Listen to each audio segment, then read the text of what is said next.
अस्सलाम वालेकुम, my name is Umair, I am your physics instructor. आज हम 10th क्लास के चैप्टर 13 को शुरू करेंगे, इलेक्ट्रोस्टैटिक्स।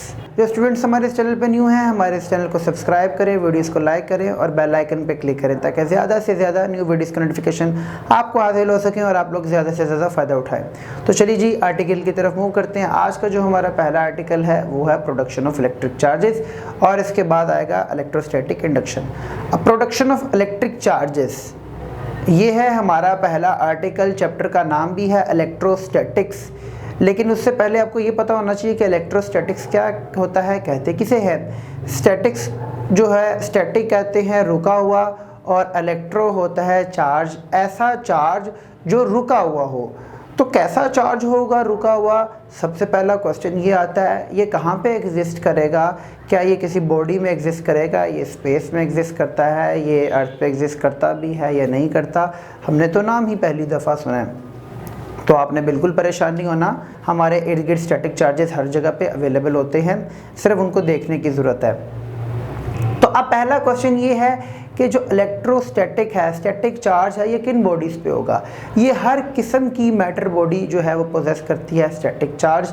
तो एक एग्जांपल के ज़रिए देखते हैं कि स्टैटिक चार्ज कैसे हर किस्म की मैटर बॉडी पे वो हो सकता है। तो फ़र्ज़ करते हैं मेरे पास एक इंसुलेटर है, एक कॉम्ब है, एक कंघी है। एक कंघी को मैं बालों में फेरने के बाद अगर मैं उसको जो है कागज़ के कुछ छोटे छोटे टुकड़ों के पास लेकर जाऊं, तो आपने शायद ऑब्ज़र्व किया होगा कि वो कागज़ के टुकड़े जो है वो उस कंघी के साथ, उस कॉम्ब के साथ चिपक जाते हैं या चिपकने की कोशिश करते हैं। ऐसा किस वजह से होता है? ऐसा स्टैटिक चार्जेस की वजह से होता है, इलेक्ट्रोस्टैटिक्स की वजह से। यहाँ पर जो है उस कंघी के साथ वो जो कागज़ के टुकड़े हैं वो जुड़ जाते हैं, वो चिपक जाते हैं। अगर मैं इसके अलावा एक और एग्ज़ाम्पल लूँ तो फ़र्ज़ करें मेरे पास एक प्लास्टिक की रोड है, उसको मैंने सिल्क के साथ रब किया और सिल्क के साथ रब करने के बाद उसको मैं एक धागे के साथ लटका दूं। उसके बाद सेम एक और रोड लूँ और उसको भी सिल्क के साथ रब करके उसको भी जो है, अगर मैं उस रोड के बिल्कुल करीब करके एक धागे के साथ लटका दूं, करीब करके लटकाना है लेकिन जोड़ना नहीं है। तो जैसे ही मैं दोनों रोड्स को एक दूसरे के बिल्कुल करीब करूंगा तो रोड्स एक दूसरे को रिपेल करने की कोशिश करेंगी। ऐसा क्यों होगा? ऐसा इस वजह से होगा कि दोनों रोड्स पे जो है वो सेम चार्ज होगा और सेम चार्ज होने की वजह से दोनों रोड्स एक दूसरे को जो है वो रिपेल करेंगी। याद रखिए, जो सेम चार्जेस होते हैं, एक किस्म के चार्जेस, वो एक दूसरे को रिपेल करते हैं, एक दूसरे को परे करते हैं, एक दूसरे को दूर करते हैं। तो क्या ऑब्जेक्ट्स पे डिफरेंट या ऑपोजिट चार्ज क्रिएट करवाना पॉसिबल है? क्या ऑब्जेक्ट्स को एक दूसरे के करीब करवाना पॉसिबल है चार्जेस की मदद से? जी बिल्कुल। एक एग्जांपल लेते हैं। तो फ़र्ज़ करें हमारे पास एक रोड है जिसको आपने प्लास्टिक रोड को फर के साथ रब किया है और एक जो है मेटल रोड को या एक ग्लास रोड को आपने सिल्क के साथ रब किया है। दोनों को रब करने के बाद जो है वो एक दूसरे के बिल्कुल जब आप पास लेके आएंगे तो दोनों रोड जो हैं वो एक दूसरे को अट्रैक्ट करेंगी। तो अब अगला जो आर्टिकल हम डिस्कस करेंगे वो है इलेक्ट्रोस्टैटिक इंडक्शन। अब ये इलेक्ट्रोस्टैटिक इंडक्शन क्या है कि रुके हुए ही चार्ज की मदद से आपने एक अनचार्ज्ड बॉडी के ऊपर चार्ज इंड्यूस करवा देना, इसको कहते हैं इलेक्ट्रोस्टैटिक इंडक्शन। चलिए जी, एक एग्जांपल लेते हैं, आप अच्छे तरीके से समझ पाएंगे। फ़र्ज़ करें मेरे पास एक चार्ज बॉडी है, उस चार्ज बॉडी पे फ़र्ज़ करें मैंने पॉजिटिव चार्ज जो है वो दिया हुआ है, उस बॉडी को पॉजिटिवली चार्ज मैंने किया हुआ है। उसके पास जो मैं वर्ड यूज़ कर रहा हूँ वो है पास।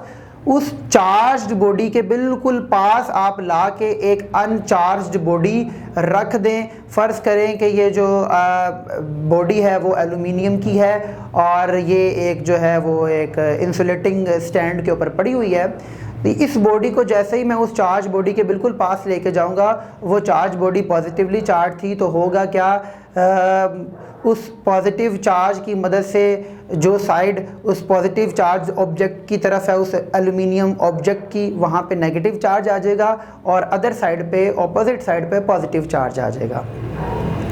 तो अब जैसे ही हम उस चार्ज बॉडी को साइड पे करेंगे, ये जो इस एल्यूमिनियम ऑब्जेक्ट के अंदर जो चार्जेस थे वो दोबारा अपनी पुरानी फॉर्म में आ जाएंगे, पॉजिटिव नेगेटिव, और ये एल्यूमिनियम ऑब्जेक्ट जो है वो एज अ होल जो वो न्यूट्रल पार्टिकल एक्ट करेगा। लेकिन फिर जैसे ही हम इसके करीब वही वाली चार्ज बॉडी लेके जाएंगे, चार्ज बॉडी जो है पॉजिटिव थी, उसने नेगेटिव को अपनी तरफ अट्रैक्ट कर दिया और तमाम पॉजिटिव को दूसरी तरफ जो है वो रिपेल कर दिया, तमाम पॉजिटिव चार्जेस को।